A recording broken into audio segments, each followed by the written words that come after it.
So the silver-haired girl Nephis also received a true name in her first nightmare. To get his own, Sunny had to deal with Hero and Mountain King while possessing a completely useless aspect, an impossible feat that seemed to have pleased the spell very much. He wondered how she had gotten hers. Sleepers in the cafeteria were struck dumb by the revelation of this achievement. They were staring at the screen with astonishment, fear, and admiration. Listening to their excited whispers, Sunny felt a childish desire to scream, "Me too! I have one too!" But of course he kept quiet. Looking around, he noticed Castor's gaze fixed on the screen. There was a strange, somber expression on the humorous young man's face. But the weird thing about it was that, as far as Sunny could tell, Castor wasn't looking at the line of text containing the true name. Instead, he was staring at the line of text that read, Nephis, as though the girl's actual name held more meaning to him than the one given by the spell. Sunny made note of this fact and wondered if those two might already know each other. Why would a lofty legacy know someone who came to the academy in a police-issued tracksuit? And speaking of Nephis, where was she? Sunny glanced around the cafeteria and quickly noticed the silver-haired girl, who was sitting quietly in a corner with a cup of coffee in her hands. She wasn't paying a lot of attention to the commotion, seemingly immersed in her thoughts. Her gray eyes were serious and distant. Meanwhile, the table across from Sunny was abuzz with the news. One student shook his head. "A sleeper with a true name? That's impossible." The girl next to him leaned in. "It's technically possible. Smile of Heaven received her true name in the first nightmare, I think. But yeah, I'm doubtful." A third student shrugged. "Maybe she lied in the interview." The first boy snorted. "Are you stupid? If it was that easy to deceive the administrators, the crazy pervert from yesterday would have been in the first place instead." Sunny's face twitched. So that was his reputation, huh? The crazy pervert? Making allies was going to be even harder than he feared. The table across from him continued with their chatter. "Well, why don't we just ask her?" Suddenly, there was a deafening silence in the cafeteria. Following the suggestion, sleepers stopped talking and turned around, staring at Nephis. However, no one seemed to have the courage to approach her first. Finally sensing something, she raised her eyes and looked at them with surprise. What?" Even the blind girl, Cassia, turned in the direction of her voice. After a couple of moments, Castor suddenly walked over and made a small bow. "Lady Nephis, I am Castor Lee. I see that your trial went well?" Sunny's brow furrowed. Did he just call Nephis lady? Why is he addressing her that way? And he had to introduce himself, so they must not know each other after all. Nephis seemed to be a bit perplexed by the question. After thinking for a while, she smiled brightly and shrugged. "It is what it is." Castor awkwardly returned the smile. "I see. I am very glad that you returned unharmed. Not that I doubted your abilities." Nephis nodded. "Thank you." After that, she returned to her coffee, indicating that the conversation was over, or simply oblivious to everyone's attention. Sunny sighed. "How mysterious." There were a lot of thoughts on his mind. However, none of them could distract him from the most important thing, breakfast. A few seconds later, he had forgotten all about the awkward dynamic between Castor and Nephis, and was happily shoveling down his food. After breakfast, Sunny made his way to the wilderness survival class. He was pleased to see it on his schedule, remembering how important Jet said it was. The wilderness survival classroom was spacious and completely empty. Sunny even thought that he was mistaken, but then spotted a gloomy instructor sitting behind a wide wooden desk. Noticing him, the instructor perked up. "Come in, young man."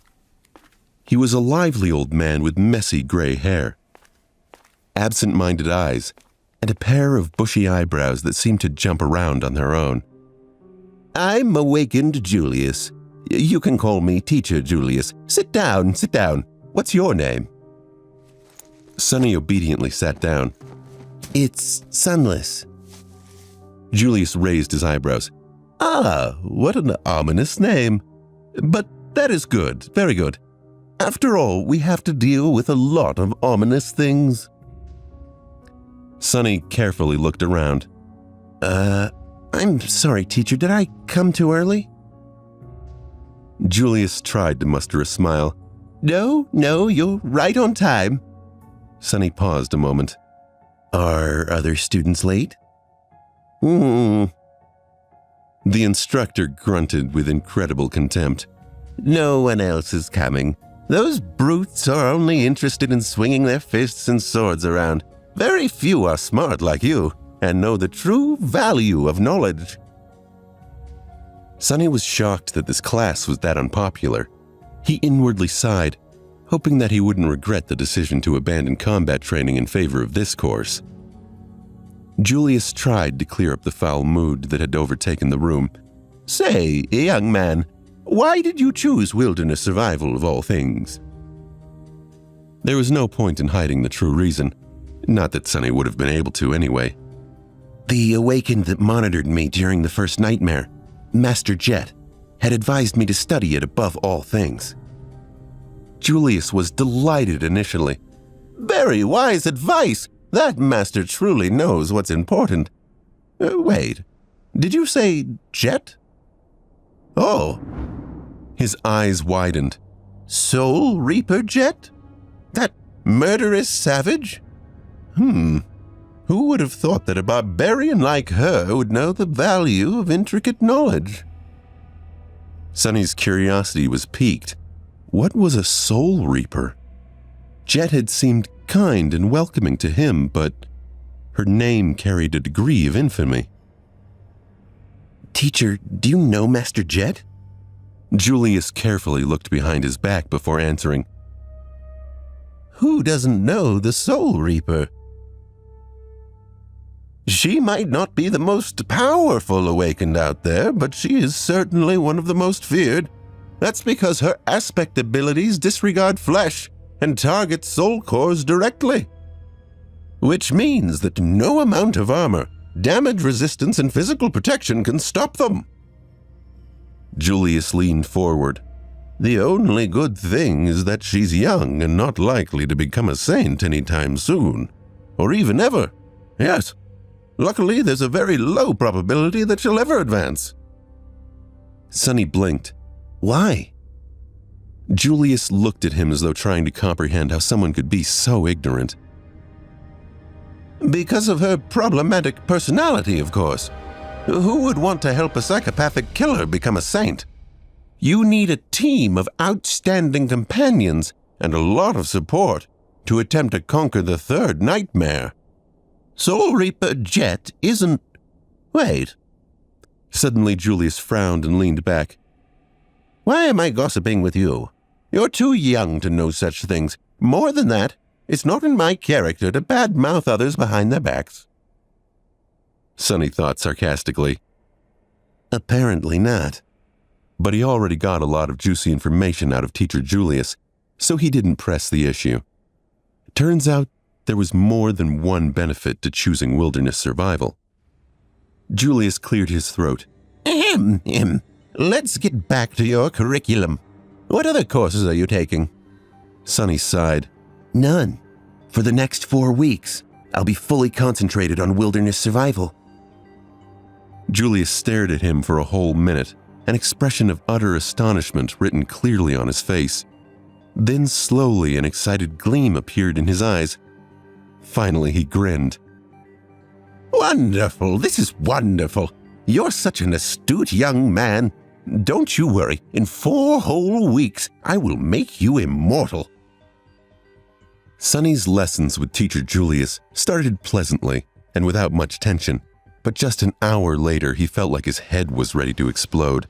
There was so much new information, and all of it was so strange and counterintuitive.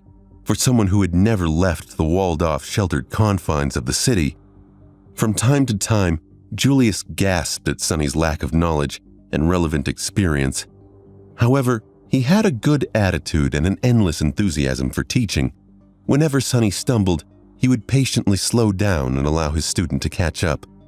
The curriculum that Julius planned out was practically insane. There was an endless amount of theoretical knowledge to learn, practical lessons both in virtual reality and the real world, and numerous obscure niche subjects to study. There were even several lessons dedicated exclusively to learning the basics of several dead languages of the dream realm. Sonny doubted Julius's decisions. Why would I need to learn new languages? The spell automatically translates everything. Julius was uncompromising. The spell is not a translator. Do you think it has the time to express the intricacies of human speech? Let's say you're seeking after shelter in a ruin and find an inscription that reads, "Certain death ahead." There are 30 words for death in the rune language. Just by knowing the runes, you'll be able to deduce what kind of danger there is. On the first day, they studied until the sun was about to set. Only then did Julius decide to let Sonny go. Mentally exhausted and lamenting the fact that he had to miss lunch and dinner, Sonny decided to gently remind his teacher about the importance of food for maintaining high levels of concentration tomorrow. After returning to his room, he fell on a chair and stared blankly into the distance for a while. Then, as though remembering something, Sonny turned to his shadow. He observed the shadow for a few seconds and then grinned. Let's see what you can really do. Hey amazing viewers, it's Sonny here. Thanks for sticking with us. By the time of the release of this video, only 8% of our viewers have joined the party by subscribing, and 92% of you might miss out on our next mind-blowing video. So what are you waiting for? Hit that subscribe button and join the exclusive club.